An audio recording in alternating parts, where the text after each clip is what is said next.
Javohn, Yes. where were you born and raised?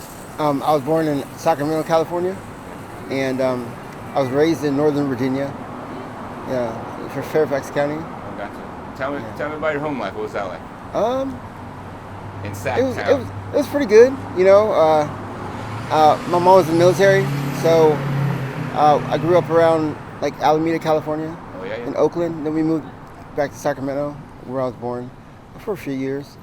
It was hot, Yeah. but it was enjoyable.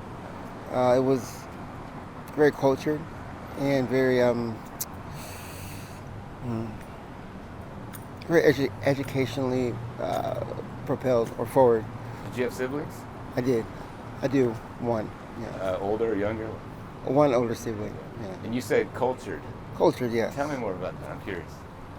Like they really strive to encourage people to look outside of your own culture and to kind of mesh and meld with the immigrational surrounding. A lot of Vietnamese, Laotian, and Thai people Okay. live in the collected area, general area. Um, where I lived, which was Elder Creek. Yeah. It was really ghetto, but it was fun. Well, tell what did you guys do for fun when you were kids? Ah, man. Basketball, football, boxing, Oh, a little bit of tennis, when we got a chance.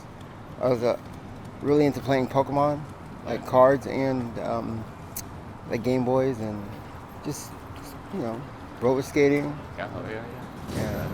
yeah. We, like my family, they're really strict on like electronics, so we weren't able to play like games and stuff during the week, like no Xbox, no PlayStations and stuff. So on the weekends, that's kind of what it was filled with. I've been. Ah, man, you make me feel guilty. I have two little girls, and I have like time limits and all this Yeah, yeah, with their iPads and electronics. yeah. I wonder if they grow up, they're gonna be like, "Dad was so strict with the electronics." But so you went to high school in California or Virginia? Virginia. Virginia. So when was the transition? When did you guys move? I was about 12, almost 13. So in seventh grade, Okay. we transitioned back to the East Coast, kind of to be closer to my dad, Okay. which was incarcerated at the time. Okay. And so, yeah, it was a good transition, but it was hard to leave my family because Yeah. everybody lived out there. You spent your whole life in this one area, Yeah, and especially at 12. yeah. Um, so you said your dad, he was incarcerated. So when you were growing up, was he around or no? No, no. He got incarcerated when I was about 9. 9 years old. Yeah. So you remember? Yeah, I do. Mm. Um, we went to go visit. We went to go stay with my grandma in Baltimore uh, every summer to be with them. And that was own little fun trip experience in its own. But yeah, after I was 9, he was incarcerated in New Jersey, California, sorry, and then New Jersey for about 20 years. Yeah, 20 it was years. pretty hard, but you know, So you Black American Dad story, right? yeah. Unfortunately, it's Yeah. like, yeah, I'm sorry, you know. And when he was incarcerated, you visited him and had a relationship? Um, Or was he just like, gone? no, of course, yeah, we had actually a pretty tight relationship. He would always write maybe like twice a month, and then phone calls like once or twice a month, and then we'd go see him when we moved back to the East Coast like once a month. The whole time he was incarcerated. Yeah. And then he got out, Mhm. and you guys moved to Virginia. No, he got out. Actually, he got out about 5 years ago. Okay. Yeah, and I moved back because I had my me and my baby mom had our second kid. Okay. I went to go stay with my mom for a while to actually anticipate his release. Yeah. She didn't stay. The kids didn't stay the whole time, but yeah. And this was in Sacramento? No, this is in Virginia. This is in Virginia. Yeah, yeah. I'm trying to follow along. Gotcha. Well, I mean, so you met up with, he got out, you guys meet up and hang out? And Yeah, it wasn't the greatest release. I mean, so the first time I saw him, upon him getting released, I was getting out of rehab. Yeah, it wasn't that bad, you know, just there for like 2 months. And, yeah, you know, he had a drug problem before he went in. It was pretty bad. So it wasn't the greatest, you know, a mode to, like, you know, our legacy. But at the same time, it was a great,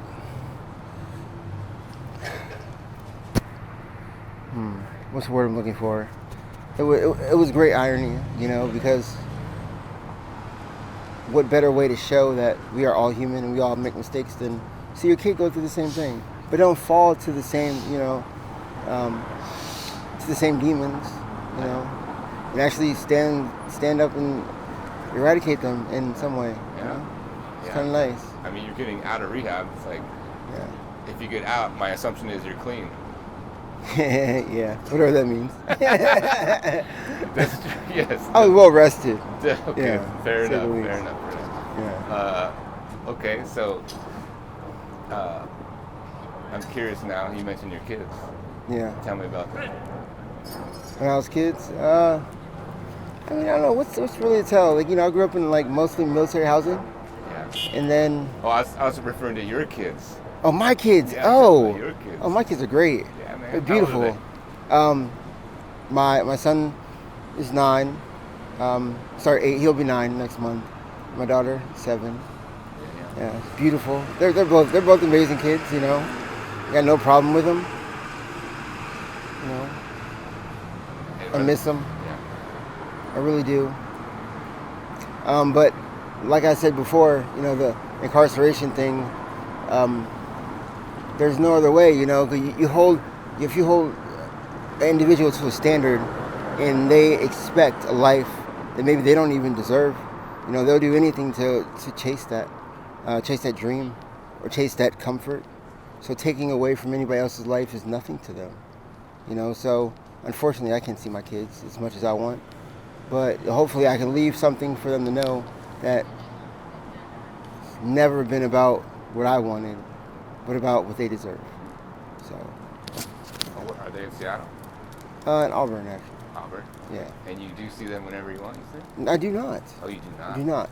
Sorry, Mr. And I can't even send a phone call because, you know, communications are disrupted. Yeah. Yeah. So, When was the last time you spoke to them? it's been a while. It's been over a year. Since I got to speak to them, like, face to face, you know. So, Yeah, man. My girls are going to be 8 and 10 soon. Yay. Our kids about the same age. It would drive me nuts not seeing them. yeah. It would drive me crazy. You know, I was there for both of their births. I was there every step of the way, you know, pretty much. Even when, you know, my baby mom left, I came like 6 months after.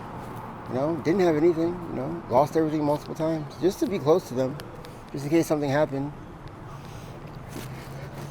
And then, you know, now we're here. So, Let's talk about that here. What is that? here. Here. You know, these are homeless camps, but, you know, there's always more than meets the eye, you know.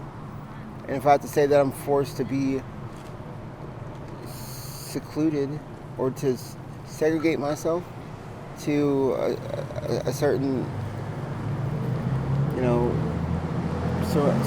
to a surrounding, you know, that not of my choice, but maybe of my own making.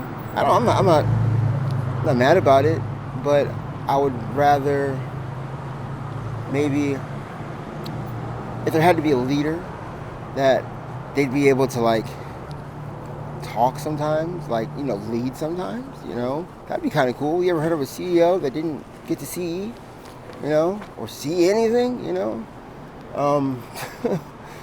So with that being said, a bunch of load of bullshit, you know, I'd rather be with them. I'd rather be working. Yeah. But at the same time, How long you been unhoused? about 3 years, 3 years. on and off, Right. yeah. I'll get in a place and somebody has an excuse to kick me out, and here we are. Yeah. Javohn, is there anything you want the people of Seattle to know?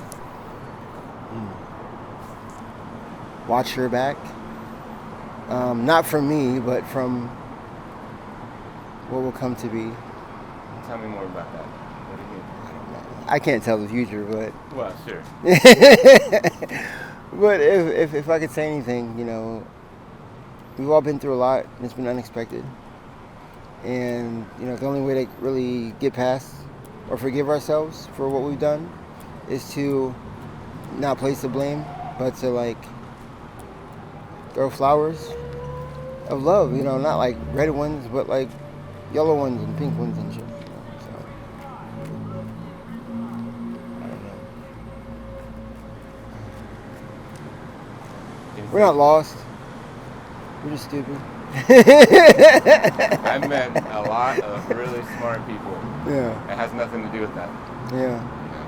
Nothing to do with that. Everyone's got a different, unique story, and a lot of people are struggling and coping with capital T trauma. Yeah. Capital T trauma. There you go. And it's tough. Yeah, it's interesting. It really is. But it's been kind of fun. I wake up with a smile. I don't know how, every day. Yeah, you seem that way, right? When I saw you, just smiling, man. Yeah, and that's because I know God has my back, whatever that looks like. Trying to get him to get my front too, but we'll get there one day. Yeah. What, Javohn? What do you want? What do you want? What do I want? What is Javohn's, I don't know, next 3 to 5 years? What would you want? The dream? Oh, 3 to 5 years. Or whatever, 3 to 5 years, I would hopefully be some kind of management or owner of my own establishment. Doesn't have to be a brick and mortar, but an establishment, something where I can maybe tell my story again to inspire other people, or to help them, get off the rock and get on the ledge, something. Not to jump, but to just to dream and to enjoy. And be with my kids. Keep it going. Be able to teach them and have them teach me as well. Yeah. To listen to them. Yeah. Man, I hope you reconnect with them. I'm sure they miss you and love you and think about you. That's my guess. I can only, based on my experience with my own girls. Yeah. They need you. Yeah. That's crazy. Javohn, man, it's good to hear your voice. Thanks for your time. You as well. Appreciate Thank it, you. man. God bless you, man. Yeah, thanks. I'm gonna grab that little mic. Take a couple photos and pay some money. You sleeping here? No.